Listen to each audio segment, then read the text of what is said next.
Maupo ka. Salamat po. May tanong ako sa'yo. Sino ba ang presidente natin ngayon? Bongbong Marcos. Tama. Kailan ba nadeklara ang Independence Day? June 12, 1898. Galing. Last question. Alam mo ba na mahal na ang bigas ngayon? Dati pa po. Okay. Lumabas ka na. Papasukin mo yung isa. Pasok ka na daw. Ano ba ang sinagot mo? Madali lang yung sagot. Una, Bongbong Marcos. Tapos, June 12, 1898. Tapos, dati pa po. Okay, salamat.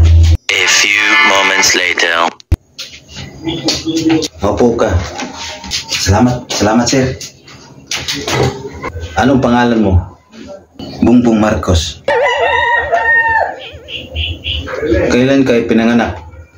June 12, 1898. Sira ulo ka ba? Dati pa po.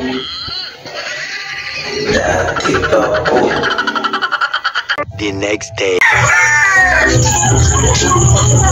Oh, cute. Kumusta interview mo kapon? Pasado ba? Pasado ka dyan. Pinahamak mo ko. Bakit mahal? Hindi mo sinunod siguro yung turo ko sa yung sagot. Lagi ka. Sinunod ko lahat. Puro mali sagot mo.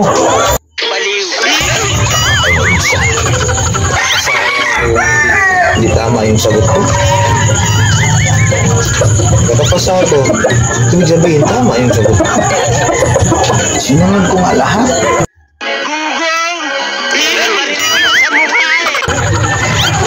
Sige na nga, ako nga ang tanong sa'yo. Sino ba ang presidente natin ngayon? Bongbong Marcos. Kailan natatag yung Independence Day? Yan ang hindi ko alam. Alam mo na ba niya mahal ang bigas ngayon? Ba dati pa. Yun naman pala eh. Ba't ka nagkamali? Hindi naman yan yung tanong eh. Ano ba yung tanong? Alam mo ba ano sabi ng interviewer? Ano pangalan mo? Sagot ko naman, Bongbong Marcos. Sabi niya, pangalawa, kailan daw ako pinanganak? Sagot ko naman yung June 12, 1898. Ayun, sabi niya sa akin, sira ulo ka ba?